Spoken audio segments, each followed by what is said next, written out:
सर्वप्रथम मंगलाचरण। वंदेहम श्रीगुरो श्रीयुतापदाकमलं श्रीगुरुं वैष्णवांश्च श्रीरूपं साग्रजातं सहगणा रघुनाथावितं स्तं सजीवं साद्वैतं सावधूतं परिजनासहितं कृष्णचैतन्यदेवं श्रीराधाकृष्णापदान् सहगणा ललिता श्रीविशाखावितं च अज्ञानतिमिरन्दस्य ज्ञानञ्जनशलाकया चक्षुरुन्मिलितं येन तस्मै श्रीगुरुवे नमः। नमो विष्णुपदाय राधिकाय प्रियात्मने श्रीमद्भक्तिवेदांत नारायणीति नामिने। नमो विष्णुपदाय कृष्णपृष्ठाय भूतले श्रीमती भक्तिवेदांत स्वामिनीति नामिने। वाञ्छकल्पतरुभ्यश्च कृपा सिन्धुभ्यैव च पतितनाथ पावनेभ्यो वैष्णवेभ्यो नमो नमः। नमो महावदन्याय कृष्ण प्रेम प्रदायते कृष्णाय कृष्ण चैतन्य नामने गौरात्विषे नमः। हे कृष्ण करुणा सिंधु दीनबंधु जगतपते गोपिशा गोपिका कांत राधाकांत नमस्तुते। ताप्त कंचन गौरंगी राधे वृंदावनेश्वरी वृषभानुसुते देवी प्रणमामि हरिप्रिये। जय श्री कृष्ण चैतन्य प्रभु नित्यानंदा श्री अद्वैत गदाधर शिवासादि श्री गौर भक्त वृंदा। हरे कृष्ण कृष्ण कृष्ण हरे हरे, हरे राम राम राम हरे हरे। सर्वप्रथम मैं अपने दीक्षा गुरु नित्य लीला प्रविष्टा श्रीमद् भक्ति वेदांत नारायण गोस्वामी महाराज जी के अभय चरण कमलों में अनंत कोटि दंडवत प्रणाम ज्ञापन करके उनकी अहेतु की कृपा की वांछा करता हूँ। तत्पश्चात मैं अपने शिक्षा गुरु नित्य लीला प्रविष्टा श्रीमद् भक्ति वेदांत स्वामी महाराज श्रीला प्रभुपाद उनके अभय चरण कमलों में अनंत कोटि दंडवत प्रणाम ज्ञापन करते हुए उनकी अहेतु की कृपा की वांछा करता हूँ। तत्पश्चात मैं अपने साथ जुड़े हुए सब वैष्णवियों के चरणों में यथा योग्य प्रणाम प्रदान करता हूँ। आप सब लोगों का स्वागत है श्री राम कथा के इस सत्र में। पिछले हफ्ते हमने देखा कि किस प्रकार से विश्वामित्र जी राम और लक्ष्मण जी को लेकर गए हैं, धनुष यज्ञशाला में गए हैं। धनुष यज्ञशाला का हमने वर्णन देखा। हमने ये देखा कि प्रभु श्री राम के दर्शन करके जिस व्यक्ति के मन में, जिस व्यक्ति के हृदय में जैसी भावना थी उसने प्रभु श्री राम को उसी रूप में देखा। उसके बाद हमने ये देखा कि जनक जी ने अपने जो भाट थे उनसे कहा कि आप मेरा प्रण इस सभा के समक्ष दोहराइए। भाटों ने अपने दोनों हाथ खड़े करके पूरी सभा को यह सूचित किया कि महाराज जनक ने प्रतिज्ञा की है कि ये जो शिव चाप है, शिव जी का जो धनुष पिनाक रखा गया है इस सभा में, जो कोई व्यक्ति उस धनुष को उठाकर उस पर चाप चढ़ाएगा, प्रत्यंचा चढ़ाएगा, इस धनुष को उठाएगा, सीता जी उसको अपने वर के रूप में वर्ण करेंगी। सारे राजा एक एक करके सामने आए। जैसे जैसे राजा उठकर उस धनुष की तरफ बढ़ते थे वैसे वैसे पूरे मिथिलावासी सीता जी की माता सुनैना जी, जनक जी, शतानंद जी, पूरा मंत्रिमंडल राम जी की तरफ देखता था। मानो कह रहा हो कि ये राजा उठ के जा रहे हैं, राम जी आप क्यों नहीं उठ रहे हैं। राम जी वहाँ पे चुपचाप आराम से बैठे हुए थे, मुस्कुरा रहे थे मंद मंद, क्योंकि उनके गुरुजी ने कहा था कि चलिए राम जी आज हम धनुष यज्ञ देख कर आते हैं।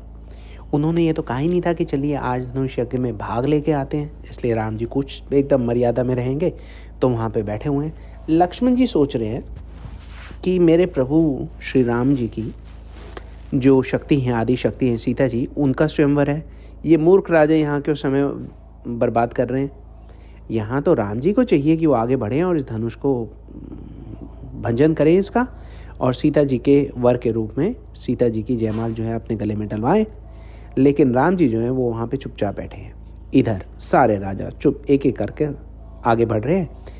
शिव चाप तो उनसे हिलाना तो बहुत दूर की बात है, तिल मात्र तक वो वहाँ से खिसका भी नहीं।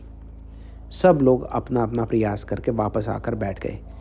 जब वो समय आया कि कोई भी राजा अपने स्थान से उठने को भी तैयार नहीं है, तब जनक महाराज जो है वो थोड़े क्रोधित हो गए, क्षुब्ध हो गए। उनका हृदय जो था बड़ा पीड़ित हो गया।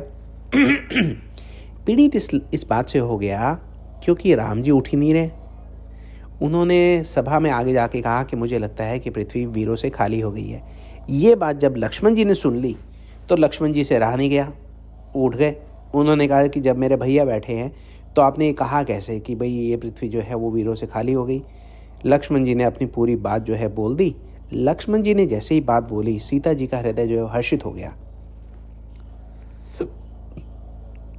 उनको लगा कि अब तो मेरे प्रभु अवश्य ही उठेंगे, अब तो मेरे प्रभु जिन गुरुजी के पास बैठे हैं, विश्वामित्र जी के पास बैठे हैं, अब विश्वामित्र जी के पास लक्ष्मण जी ने और कोई रास्ता छोड़ा नहीं है सिवाय इसके कि विश्वामित्र जी राम जी को कहें कि उठिए।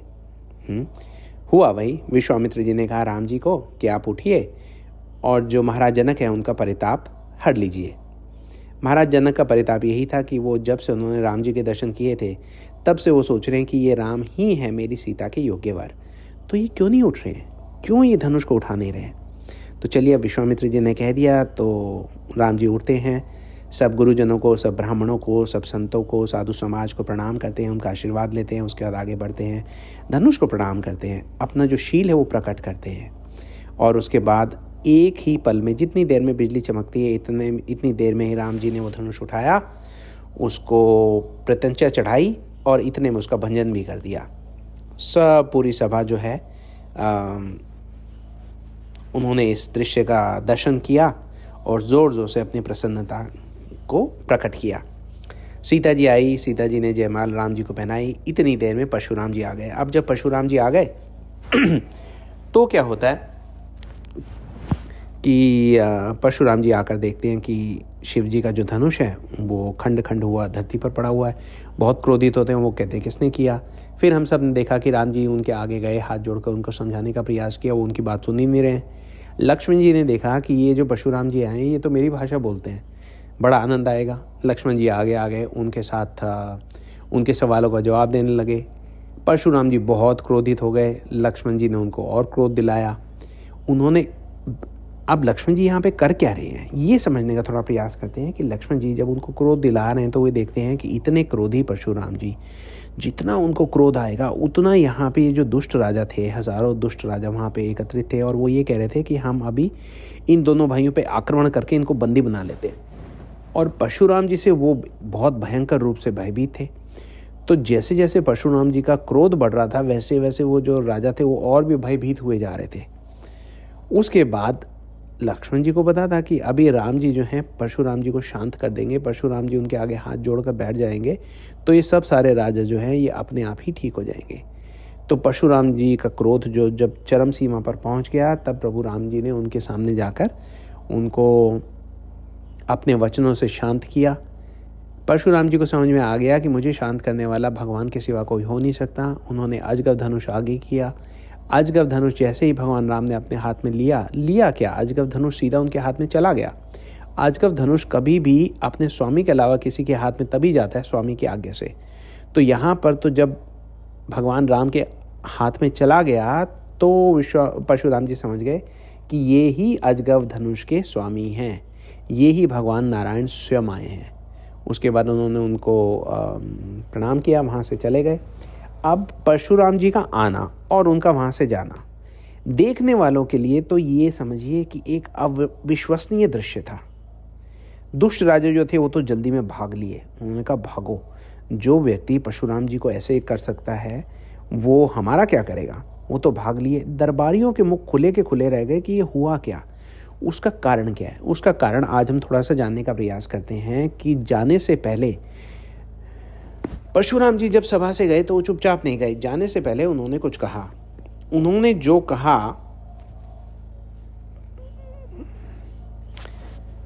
उसके बारे में गोस्वामी तुलसीदास जी ये कहते हैं कि जब परशुराम जी ने देखा तो वो कहते हैं, जाना राम प्रभाऊ तब पुलक प्रफुल्लित कात, जोरी पानी बोले वचन हृदय न प्रेमो मात। जब परशुराम जी ने श्री राम जी का प्रभाव जाना तो उनका शरीर पुलकित हो गया, प्रफुल्लित हो गया। वो बोले, अरे स्वयं भगवान है, मेरे भगवान आए हुए हैं यहाँ पर। हाथ जोड़कर बोलने लगे, बोलने का प्रयास कर रहे थे लेकिन प्रेम उनके हृदय में ऐसा था कि समा ही नहीं रहा, बोल ही नहीं पाए कुछ देर। तो उसके बाद ये बोले, जय रघुवंश बनज बन भानु, गहन दनुज कुल दहन कृसानु, जय सुर विप्र धेनु हितकारी, जय मोद मोह कोह ब्रह्महारी। वो भगवान राम से कहते हैं, ये परशुराम जी ने जाने से पहले कहा था कि हे रघुकुल रूपी कमल वन के सूर्य, हे राक्षसों के कुल रूपी घने जंगल को जलाने वाली अग्नि, आपकी जय हो। हे देवता ब्राह्मण और गौ का हित करने वाले, ब्राह्मण देवता और गौ का हित करने वाले, आपकी जय हो। हे मद मोह क्रोध और भ्रम को हरने वाले आपकी जय हो। हे विनयशील, कृपा आदि सब गुणों के समुद्र और वचनों की रचना में अत्यंत चतुर। क्यों कहा ऐसा विश्वामित्र जी ने, क्यों कहा ऐसा परशुराम जी ने? परशुराम जी ने इसलिए ऐसा कहा क्योंकि देखिए, परशुराम जी ने कितने कठोर वचन बोल दिए राम जी को, लेकिन राम जी ने कभी भी अपना शील, अपना विनय, अपनी कृपा, अपने सारे गुण जो है उनका त्याग नहीं किया। त्याग नहीं किया इसका मतलब ये सारे गुण ऐसे हैं जो खत्म ही नहीं हो सकते, समुद्र की भांति। और वो ये कहते हैं वचनों की रचना में अत्यंत चतुर। इसका मतलब परशुराम जी ये कह रहे हैं कि आप इतने चतुर हैं कि आपने जब पहला ही शब्द बोला, पहला वाक्य जब राम जी ने बोला था, तभी मुझे समझ जाना चाहिए था कि आप कौन हैं। मुझे समझने में इतना समय लगा क्योंकि आप वचनों की रचना में अत्यंत चतुर है। मुझे आपने पराजित कर दिया, वचनों की रचना से ही पराजित हो गया था मैं तो। आपकी जय हो, जय हो, जय हो। उसके बाद वो ये कहते हैं कि मैं तो आपका सेवक हूँ। परशुराम जी भरी सभा में राम जी के आगे हाथ जोड़कर कह रहे हैं कि मैं तो आपका सेवक हूँ, और सेवक सुखद सुभग सब अंगा, जय शरीर छवि कोटि अनंगा। आप इस सेवक को सुख देने वाले हैं, आप सब प्रकार से सुंदर हैं, आपके शरीर में तो करोड़ों कामदेवों की जो है छवि विद्यमान है। आपकी जय हो, जय हो, जय हो। फिर परशुराम जी कहते हैं कि मैं अब और आपके बारे में क्या कहूँ। उसका कारण है कि मैं कुछ और कह नहीं सकता। क्या कारण है? गोस्वामी तुलसीदास जी कहते हैं कि परशुराम जी बोले, करो कहा मुख एक प्रशंसा। मेरे पास तो एक ही मुख है और आपकी प्रशंसा इतनी है, तो मैं क्या करूं, मैं और क्या कहूं। उन्होंने एक और तत्व को दोबारा से रीएम्फेसाइज करते हुए परशुराम जी ने कहा है, जय महेश मन मानस हंसा। उन्होंने ये कहा, महेश मतलब शिव जी, उन्होंने कहा कि शिव जी का जो मन है वो एक मान सरोवर के समान है, और उसमें शिव जी का जो ध्यान है उस मान सरोवर के हंस पर केंद्रित रहता है। तो शिव जी के मन रूपी मान सरोवर के हंस आप ही हैं। जय महेश मन मानस हंसा। और उन्होंने कहा कि अनजाने में मैंने बहुत से अनुचित वचन कहे हैं। हे क्षमा के मंदिर दोनों भाई, आप मुझे क्षमा कर दीजिए, क्योंकि आप तो क्षमा के मंदिर हैं, तो आप मुझे क्षमा कर दीजिए। तो ये कहते कहते भृगुपति कहे बन ही तप हेतु, वो वन में तप के लिए चले गए।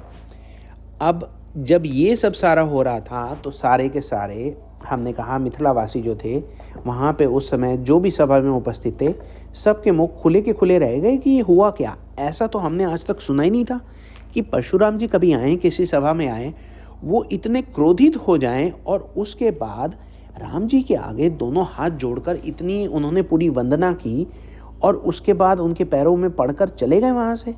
ये तो अविश्वसनीय था उनके लिए। तो कुछ क्षणों के लिए तो पूरी सभा में आप देखिए कि सन्नाटा छाया हुआ है, एकदम चुप्पी, कोई कुछ बोल ही नहीं रहा। पहले तो कुछ समय पहले हमने सुना था कि ऊपर से देवता भी आ गए थे, देवता भी पुष्पों की वर्षा कर रहे थे, जयमाल हो रही थी राम जी की, सीता जी की। अब ना देवता बोल रहे हैं ना मनुष्य बोल रहे हैं, दोनों एकदम चुप। ऐसा लगता है पॉज हो गया, किसी ने म्यूट का बटन दबा दिया है। वो सारे ये सोच रहे हैं कोई स्वप्न है या फिर ये सत्य है। क्या परशुराम जी वास्तव में राम जी की इतनी स्तुति करके उनके आगे हाथ जोड़कर लक्ष्मण जी से माफ़ी मांगकर, क्षमा मांगकर चले गए? अब गोस्वामी तुलसीदास जी ये कहते हैं कि जब ये चुप्पी चुप्पी छाई हुई थी तो फिर पहले देवताओं को होश आया या फिर मिथिलावासियों को? तो गोस्वामी तुलसीदास जी का ऐसा मत है कि पहले देवताओं को होश आया, क्योंकि उन्होंने ऊपर से ये देख लिया था कि विश्वामित्र जी चलते हुए महेंद्र पर्वत पहुंच भी गए, क्योंकि विश्वामित्र जी के पास कहीं भी आवागमन की शक्ति है। तो वो समझ गए कि वो वास्तव में सभा से चले गए। तो ये हुआ तो फिर उन्होंने दुंदुभी बजा दी देवताओं ने। देवन दीनी दुंदुभी प्रभु पर बरस रही फूल, हर्षे पुर नर नारी सब मिटी मोह महसूल। वो ये कहते हैं जब उन्होंने दुंदुभी बजाई, देवताओं ने नगाड़े बजाए और उसके बाद उनको लगा रही है फूल किस लिए पकड़ के बैठे हैं भाई, हम फूल बरसाओ फूल बरसाओ। सारे मिलकर भगवान के ऊपर फूल बरसा रहे हैं। जनकपुर के जितने भी स्त्री पुरुष थे सब हर्षित हो गए। उनका जो अज्ञान था, जो मोहमय अज्ञान था कि भाई ये हुआ कि नहीं हुआ, वो सब मिट गया। खूब जोर से बाजे बजने लगे हैं, है ना सब। और देखिए ऐसे अवसरों के लिए मनोहर मंगल जो गीत हैं वो तैयार किए जाते हैं, और जो स्त्रियां हैं वहाँ की वो बहुत सुंदर मुख की, गोस्वामी तुलसीदास जी कह रहे हैं बहुत सुंदर मुख की हैं, सुंदर नेत्रों वाली हैं और कोयल के समान मधुर बोलने वाली हैं। अब मुख वो सुंदर है जिस मुख से हम भगवान के दर्शन करें, नेत्र वो सुंदर हैं जिनसे हम भगवान के दर्शन करें, कोयल के समान मधुर बोलने वाली वाणी किसी काम की तब है जब हम उससे भगवान की प्रसन्नता के लिए मंगल गीत गाएं। तो ये स्त्रियां जो हैं झुंड की झुंड मिलाकर एक दूसरे के पास व्यक्ति भागकर क्यों जाता है? अपनी प्रसन्नता को बांटने के लिए। तो झुंड की झुंड मिलकर सुंदर सुंदर गान करने लगी। उसके बाद गोस्वामी तुलसीदास जी कहते हैं, सुखु विदेह कर बरनी न जाई, जन्म दरिद्र मन हूँ निधि पाई। जनक जी पे आ रहे हैं। जनक जी के तो सुख का वर्णन ही नहीं किया जा सकता, फिर भी गोस्वामी तुलसीदास जी ने उपमा दी है। वो ये कह रहे हैं कि जिस प्रकार से कोई दरिद्र व्यक्ति है, आज का नहीं, जन्म से ही दरिद्र है और उसको कहीं से बहुत धन का खजाना पा गया हो, ऐसे धन का खजाना जो उससे कभी कोई ले ही नहीं सकता, तो वो किस प्रकार से सुखी हो जाएगा, वैसे ही जनक जी के सुख का वर्णन नहीं किया जा सकता। फिर वो कहते हैं सीता जी को तो भय चला गया। परशुराम जी को देखकर एक बार सीता जी डर गई थी, अब तो वो ऐसे सुखी हुई जैसे चंद्रमा के उदय होने से चकोर सुखी होता है। जनक जी भाग कर गए विश्वामित्र जी के पास। विश्वामित्र जी के पास क्यों गए हैं? क्योंकि विश्वामित्र जी ही थे जो राम और लक्ष्मण को लेकर जनकपुरी आए थे। तो सबसे पहले उन्होंने विश्वामित्र जी को प्रणाम किया है और कहा कि प्रभु प्रसाद धनु भंजयु रामा, भगवान की ही कृपा से श्री रामचंद्र जी ने धनुष तोड़ा है। हमारे गुरुजी अक्सर एक बात कहा करते थे, वो ये कहते थे कि गंगा जी का अभिषेक गंगा जी से ही किया जाता है। तो यहाँ पर जनक जी ने वही बात कह दी। वो ये कहते हैं प्रभु जी की ही, भगवान की ही कृपा से, प्रभु जी की ही कृपा से श्री रामचंद्र जी ने धनुष तोड़ा है। तो जब वो स्वयं भगवान है तो उन्हीं की कृपा से धनुष टूटा है, बात तो सही है। फिर वो कहते हैं कि दोनों भाइयों ने मुझे कृतार्थ कर दिया। उसके बाद वो जो कौशिक मुनि हैं विश्वामित्र जी से, देखिए एक दीनता है, राजा का जो धर्म है वो प्रकट कर रहे हैं जनक जी। वो ये कहते हैं कि आप साधु हैं, आप गुरु हैं, आप मुझे मेरा मार्गदर्शन कीजिए कि अब यहाँ से आगे हमें क्या करना चाहिए, जो उचित हो सो कहिए। उसके बाद विश्वामित्र जी क्या कहते हैं? देखिए साधु की नीति होती है, जो एक पॉलिटिकल प्रोटोकॉल होता है, वो ये कहते हैं कि देखिए आपने बहुत अच्छा किया, आपने मेरे पास आए, आप मेरा मार्गदर्शन मांग रहे हैं, लेकिन अगर मैं आपको सही से बताऊं तो आपको क्या करना चाहिए आपको करना चाहिए कि आपके जो कुल के जो देवता हैं उनके पास जाकर आपको पूरा मार्गदर्शन लेना चाहिए। उनसे पूछिए कि भाई अब आपके कुल के व्यवहार के अनुसार अगली विधि क्या है, आपको वैसे ही आचरण करना चाहिए। तो अब जो जनक जी हैं वो शतानंद जी के पास जाते हैं। शतानंद जी से कहते हैं कि भाई अब क्या होना चाहिए। तो शतानंद जी और विश्वामित्र जी दोनों ही ये कहते हैं कि देखिए आपका जो प्रण था वो ये था कि ये धनुष जो उठाएगा उसके साथ सीता जी का विवाह होगा। धनुष तो उठ गया, तो एक प्रकार से सब लोग जानते हैं भाई सीता जी का विवाह अब राम जी के साथ ही होना है। लेकिन फिर भी क्योंकि हम एक सभ्य समाज में रहते हैं तो हमें वैसा ही करना पड़ेगा जैसे वेदों में वर्णित आचार है, जैसा वेदों में बताया गया है उसी प्रकार से वैदिक विधि से इनका विवाह जो है वो होना चाहिए। तो शतानंद जी कहते हैं कि आप एक काम कीजिए, जनक जी महाराज को कह रहे हैं वो ये कहते हैं दूत अवधपुर पठई जाई, आप सबसे पहले तो अयोध्या में अवधपुर में अपने दूत भेजिए। आन ही नृप दशरथी बुलाई, उनको जाके कहिए कि महाराज दशरथ को आपने बुलाया है, पूरी बारात के साथ बुलाया है। तो अब जनक जी कहते हैं हाँ ये बात तो हम भूल ही गए थे। दूतों को बुलाया गया, उनको पूरा समझाया गया कि किस प्रकार से आपने जाके संदेश देना है, पूरी बात उनको वर्णित करनी है और जाके शुभ समाचार आप दीजिए। तो जो दूत थे वो वहाँ से चल पड़े, वो तो बैठा दिए जनक जी ने। उसके बाद शतानंद जी ये कहते हैं कि अब आप एक काम कीजिए कि आपने दूत तो भेज दिए हैं, दशरथ महाराज आएंगे, आपने बारात को इनवाइट कर दिया, लेकिन बारात के आने की तैयारी तो अभी हुई नहीं है, तो इसलिए आप बारात के आने की अब तैयारी कीजिए। जनक जी कहते हैं हाँ ये बात भी सही है। जनक जी उसके बाद देखिए गोस्वामी तुलसीदास जी ने बड़ा सुंदर उसका वो दिया है, पूरा विवरण दिया है रामचरितमानस में कि महाराज ने क्या क्या किया। सबसे पहले तो महाजनों को बुलाया। महाजन, जनकपुरी में महाजन कौन है? जनकपुरी में महाजन वहाँ के नागरिक हैं। उनसे कहा जनक जी ने कि भाई देखिए आप एक काम कीजिए कि बाजार, रास्ते, घर, देवालय, सारे नगर को चारों ओर से सजाइए। तो अब ये जो नागरिक हैं ये नगर को अपना ही समझते हैं, ये नहीं कहते कि भाई राजा का नगर अलग है, हमारा अलग है। हमारा जो नगर है उसको सजाने का काम नागरिक ही कर रहे हैं, स्वयं अपना कर्तव्य जानकर। उसके बाद वो सब अपने अपने घर चले गए और राजा का संदेश सब लोगों को फैला दिया कि भाई अपने अपने नगर को आप लोग सजाने में लग जाइए, अपने अपने घरों को, दिवालियों को, बाजार को, रास्ते को सजाने में लग जाइए। अब राजा ने अपने जो कारीगर थे उनको बुलाया और उनसे प्रार्थना की कि आप एक काम करें, विचित्र मतलब ऐसे मंडप जो कभी किसी ने देखे ना हो वो सजाकर तैयार कीजिए। तो अब ये जो कारीगर हैं वो सब आ गए। उन्होंने आकर क्या किया, सबसे पहले वहाँ पे एक अनुष्ठान किया, ब्रह्मा जी की उन्होंने वंदना की, है ना। ब्रह्मा जी की वंदना करके उन्होंने कार्य जो है आरंभ कर दिया। और क्या शोभा है। गोस्वामी तुलसीदास जी कहते हैं कि नगर को सजाने के लिए, जैसे आजकल हम देखते हैं ना कि किसी की शादी में जाएं तो वहाँ पे फ्लोरल डेकोरेशन हुई होती है, फूल लगाए होते हैं, आगे कुर्सी रखी होती है दूल्हा दुल्हन की और पीछे बड़ी सुंदर फूलों से सजावट की गई होती है। कई जगह वो फूल असली होते हैं, अगर असली फूल हैं तो भी अगले दिन सुबह तक हम देखते हैं ख़राब हो जाते हैं, मुरझा जाते हैं। नकली हैं तो फिर वो तो नकली हैं, उसमें तो कोई ऐसा खास है ही नहीं। यहाँ पर वैसे ही डेकोरेशन अरेंज हो रही है, लेकिन किस प्रकार से।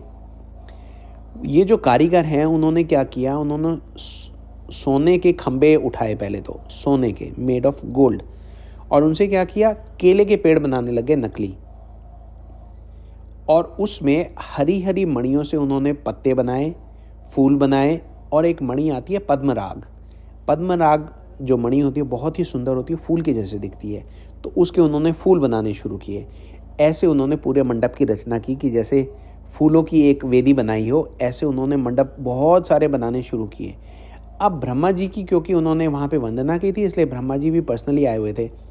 तो ब्रह्मा जी ने सोचा कि मेरी वंदना करके, मेरे आशीर्वाद में उतना सामर्थ्य नहीं जिससे कहीं ज़्यादा सुंदर इन्होंने ये सब मंडप बना दिए।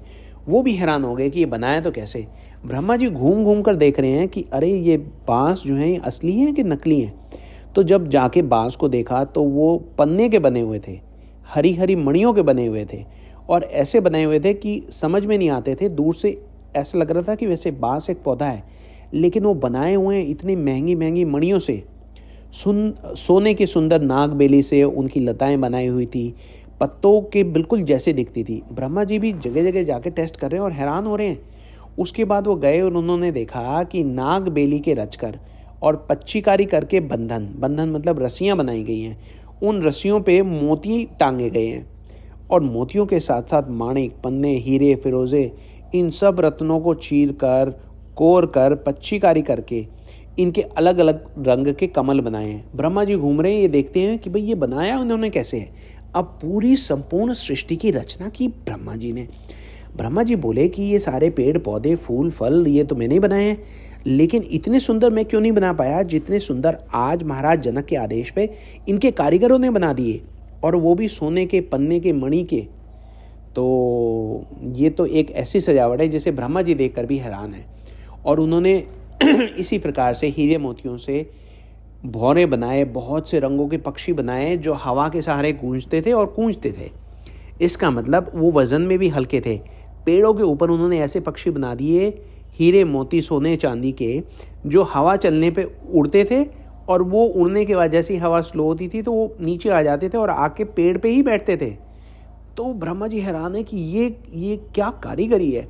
उसके बाद अलग अलग खंभों पे देवताओं की मूर्तियां गढ़ कर निकाली, और वो देवता जब उन्होंने बना दिया आशीर्वाद देने के लिए, तो कुछ समय के बाद कारीगर आके देखते हैं कि भाई हमने तो देवता बनाए थे कि इनका हम आशीर्वाद लेंगे, लेकिन यहाँ तो मूर्ति बदल गई है देवताओं की। अब तो देवता ऐसा लग रहा है कि मंगल द्रव्य लेकर खड़े हुए हैं कि यहाँ से प्रभु राम जी और सीता जी गुजरेंगे और हम उनका अभिषेक करेंगे, उनका चरणों का अभिषेक करेंगे ऐसे। तो वो बड़े हैरान है कि भाई ये हुआ तो कैसे हुआ।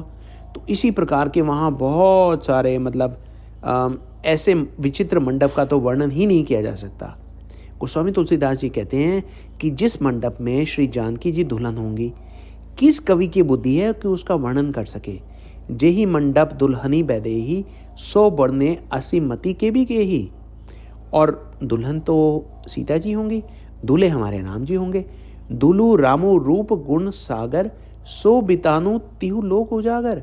जनक भवन के शोभा जैसी, ग्रह ग्रह प्रति पुर देखी तैसी। बोले कि जैसे जनक जी के महल की शोभा है, वैसी ही शोभा जनकपुरी में आज एक एक घर की हो गई है ना। बोले आज तो यहाँ पर यूँ समझिए कि जनकपुर में सबसे दरिद्र व्यक्ति के पास भी इतनी संपदा थी कि उसे देखकर इंद्र भी शर्मा जाए।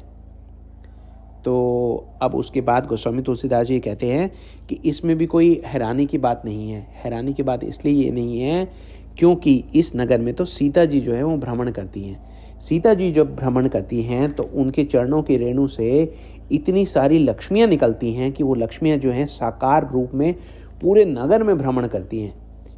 तो जिस नगर में घर घर में गली गली में लक्ष्मियाँ जो हैं वो सुंदर स्त्री का वेश बनाकर घूम रही हैं, उस पुरी की शोभा का वर्णन करने से तो सरस्वती जी भी सकुचाती हैं। सरस्वती जी कहती हैं कि भाई मेरे में सामर्थ्य नहीं है कि इसकी शोभा का वर्णन किया जा सके। तो गोस्वामी तुलसीदास जी कहते हैं कि अब मैं कैसे वर्णन करूँगा जब सरस्वती जी ने मना कर दिया कि भाई वो ही नहीं कर सकती हैं। तो ये है जनकपुर का वर्णन, शादी की तैयारी, विवाह की तैयारियाँ। ये सब वर्णन आज हमने सुना, इस प्रकार से सुना जैसे हमारे घर में ही शादी हो रही हो। जी कई बार हम देखते हैं कि जब ठाकुर जी से संबंधित हम कोई उत्सव की तैयारी करते हैं तो हमें इसी भाव से करनी चाहिए कि ओ ठाकुर जी वास्तव में यहाँ पर आएंगे हमारे छोटे से मंदिर में। घर में चाहे हमने छोटे छोटे मंदिर क्यों ना बना रखे हो, लेकिन हमें उसकी तैयारी ऐसी ही करनी चाहिए कि ब्रह्मा जी भी वहाँ आके देखें और कहें अरे वाह, हमारे पास सोने ना सही, हीरे मणि जवाहरात ये ना सही, लेकिन हमारे जो भाव हैं वो इतने सुंदर होने चाहिए कि ब्रह्मा जी भी आएँ और देख के कहें अरे वाह क्या सुंदर भाव हैं, ये सृष्टि में मैं कहाँ से लाया। ये तो इस सृष्टि में भाव जो है वो भगवान की पराशक्ति सीता जी की कृपा से ही आ सकते हैं, वो तो राधा रानी की कृपा से ही आ सकते हैं, है ना जी। तो चलिए जनकपुरी की शोभा का आज हमने वर्णन किया। इसके साथ साथ कल हम वर्णन करेंगे अयोध्या में क्या हो रहा है और अयोध्या में क्या होने वाला है। लेकिन हम आज इतना बता दें कि अयोध्या में जब ये सब सारा जो यहाँ पर धनुष यज्ञ हो रहा था उस समय अचानक अयोध्या में जगह जगह शुभ लक्षण, शुभ शगुन जो है वो प्रकट होने लग गए। जो दशरथ महाराज हैं वो ये कहते हैं कि दाहिने अंग मेरे जो है आज फड़क रहे हैं, कुछ शुभ होने वाला है। क्या होने वाला है? इतने दिनों से जब से राम और लक्ष्मण जी विश्वामित्र जी के साथ गए हैं, विश्वामित्र जी ने उनका ज़्यादा समाचार भिजवाया नहीं है। थोड़ा थोड़ा समाचार तो आ जाता है लेकिन डिटेल समाचार अब तक उनके पास आए नहीं है। उनको कहीं से ये पता लगा है कि विश्वामित्र जी राम लक्ष्मण को लेकर कहीं आगे निकल गए हैं। कहाँ गए हैं, वहाँ क्या कर रहे हैं, किसके पास जाएंगे, वहाँ किसी धनुष यज्ञ में भाग लेंगे या नहीं लेंगे तो वहाँ पे फिर क्या होगा, इसके बारे में महाराज दशरथ को और पूरे अयोध्या वासियों को अब तक कोई भी आइडिया नहीं है कि क्या होने वाला है।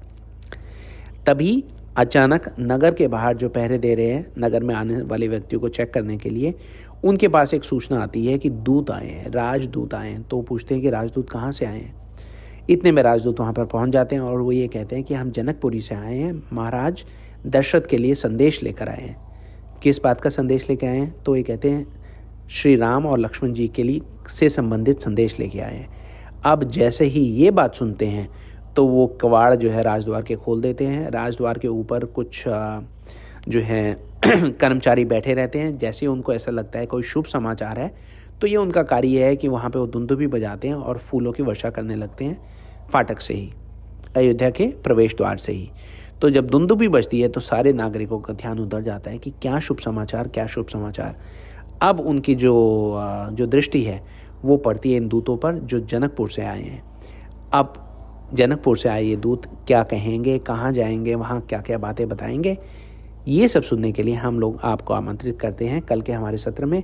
आप हमारे साथ जुड़िएगा। हम देखेंगे कि किस प्रकार से ये महाराज दशरथ की राजसभा में जाते हैं। वहाँ पे दशरथ महाराज इनको बोलने भी नहीं देते, उसके पहले ही कुछ करते हैं। क्या करते हैं दशरथ महाराज? वहाँ पे वशिष्ठ जी भी हैं, भरत और शत्रुघ्न उस समय तो सभा में नहीं है, लेकिन जब वो वहाँ पर आते हैं तो क्या होता है, बहुत बहुत आनंद उत्सव का जो उल्लास का वातावरण है उसके दर्शन करने के लिए कल हम अयोध्या की राजसभा में चलेंगे आप सब लोगों के साथ। तो आप सब लोगों से प्रार्थना है कि इसी प्रकार से आप कल हमारे साथ जुड़िएगा, अपना आशीर्वाद हमें दीजिएगा और हम अपनी राम कथा को आगे बढ़ाएंगे। आज हमारे पास आने के लिए, हमारे साथ जुड़ने के लिए, अपना बहुमूल्य समय देने के लिए आपको बहुत बहुत धन्यवाद। साधुवाद। जी, हरे कृष्णा दीदी, राधे राधे, दंडवत प्रणाम। हरे कृष्णा। हरे कृष्णा, दंडवत प्रणाम। प्रभु जी दंड प्रणाम। जी आप सब लोगों को दंडवत प्रणाम। जय श्री राधे। हरे कृष्णा, सबको दंडवत प्रणाम। अभी बस एक दो लोगों के प्रश्न है। पहले प्रश्न रहे बीना भारती दीदी, हरे कृष्णा, दंडवत प्रणाम आपको। हरे कृष्णा मीना दीदी। हरे कृष्णा दीदी, हरे कृष्णा, दंडवत प्रणाम। आपका कोई प्रश्न है? नहीं दीदी, वैसे गलती से मुझे हैंड रेस हो गया था। कोई बात। उषा दीदी, आपका भी हैंड रेस था? हाँ जी दीदी, हरे कृष्णा, राम राम जी सबको। मैं ये कह रही थी प्रभु जी की अब वो प्रश्न उत्तर वाला वो खत्म कर दिया एग्जाम जो पेपर लेते थे। जी नहीं, वो अभी होगा हमारा। हम ये प्रयास करेंगे कि वो परसों हो जाए। सॉरी, परसों नहीं, थर्सडे को करेंगे। जब भी आपका मन हो। मैं तो आपको याद दिला रही थी कि जी जी जी, तो नहीं कर दिया ना। नहीं, वो पक्का हम करेंगे, थर्सडे को करेंगे। आपका बहुत बहुत धन्यवाद जो इतनी अच्छी कथा सुना रहे हो। प्रभु जी आप पे गुरु जी की कृपा हमेशा बनी रहे। ऐसे ही बहुत अच्छी अच्छी बातें बताते रहिए हमें। तत्व जो आप नई नई बातें बताते हो ना, ये तो हमने कभी सुनी नहीं है। आपका बहुत बहुत धन्यवाद। आप पे गुरु जी की कृपा हमेशा बनी रहे, भगवान जी की कृपा हमेशा बनी रहे। ठाकुर जी धन्यवाद दीदी आपके आशीर्वाद के लिए। थैंक यू जी, आपका बहुत बहुत धन्यवाद। हरे कृष्णा।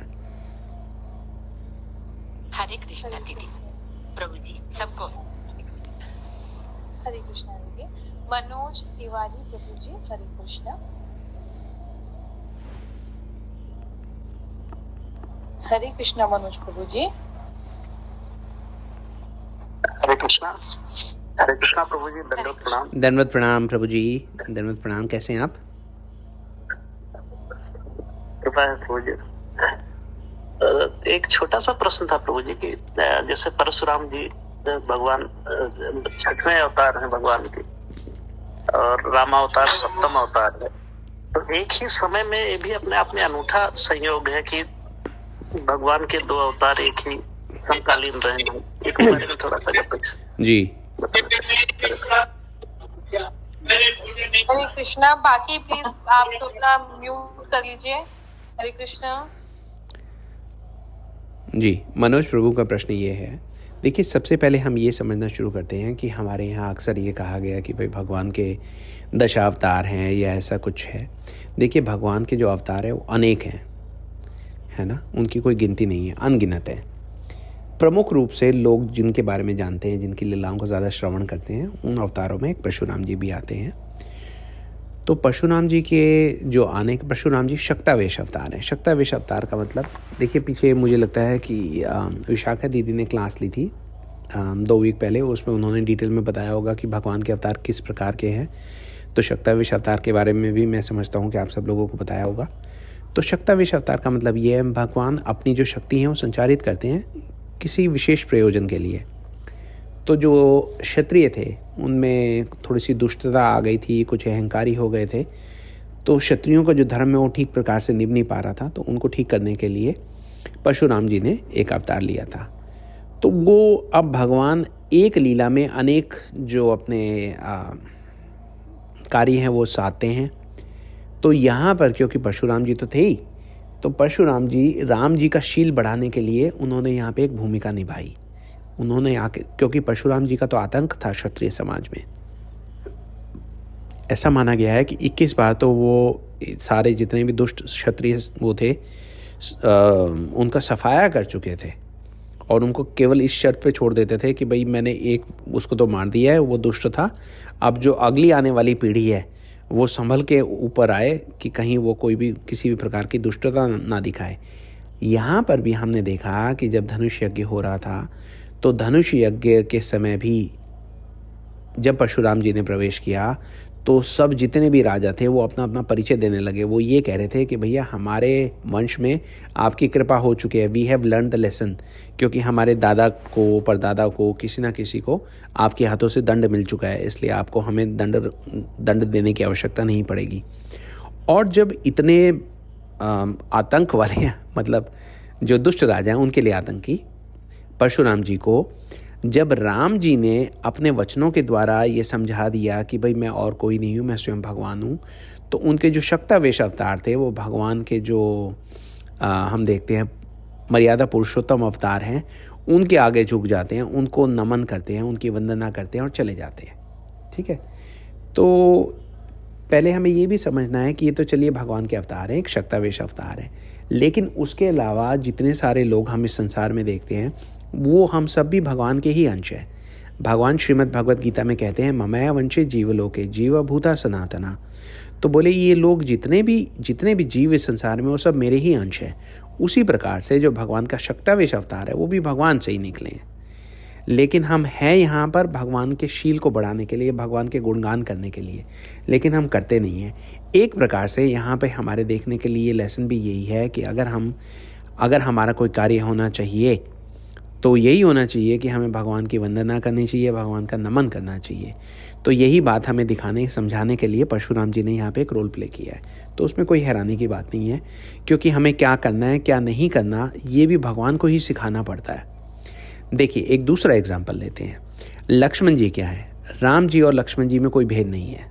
ठीक है, राम और लक्ष्मण दोनों भगवान ही हैं। भगवान जब सच्चिदानंद रूप, ये हमने पहले भी काफ़ी बार बताया है, या तो एक क्लास करेंगे जिसमें इसको डिटेल कवर कर लेंगे। सत, चित और आनंद, जो सत हैं वो यूँ समझ लीजिए बलराम जी हो गए या लक्ष्मण जी हो गए, जो चित हैं वो समझिए भगवान कृष्ण हो गए या राम जी हो गए, और जो आनंद है वो राधा रानी या फिर सीता जी हो गए। तो इसमें ये तीनों जो हैं ये मिलके एक ही है। वो तो भगवान एक से तीन हो गए, एक से अनेक हो गए, है ना। तो इनमें कोई भेद नहीं है। जब सती जी आई और राम जी की परीक्षा लेती हैं तो उसके बाद वो ये देखती है, मैं तो समझ रही थी कि राम जी जो है सीता को ढूंढ रहे हैं, और अब मैं ये देख रही हूँ कि राम और सीता तो साथ ही हैं, वो तो अलग हैं ही नहीं। तो ये तो लीला के लिए ही अलग अलग हो जाते हैं। तो ये अलग अलग इसलिए हो जाते हैं, लक्ष्मण जी अलग सीता जी अलग, ताकि लक्ष्मण जी हमें ये दिखाएं कि राम जी की सेवा कैसे करनी है, क्योंकि हम मूढ़ जीवों को तो भगवान की सेवा कैसे करनी है ये भी नहीं पता। तो भगवान अपने ही अंशों के द्वारा, अपने ही अलग अलग शक्तियों के द्वारा हमें ये सिखाते, बताते हैं, पढ़ाते हैं कि भगवान की सेवा किस प्रकार से की जाए।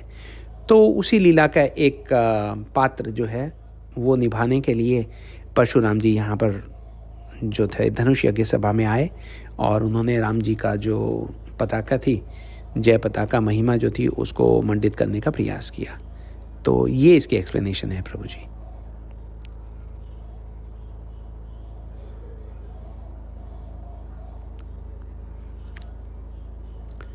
ठीक है प्रभु जी। हरे कृष्णा।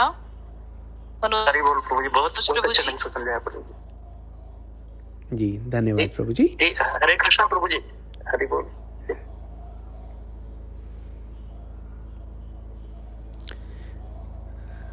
जी कोई और प्रश्न? किसी और का कोई प्रश्न?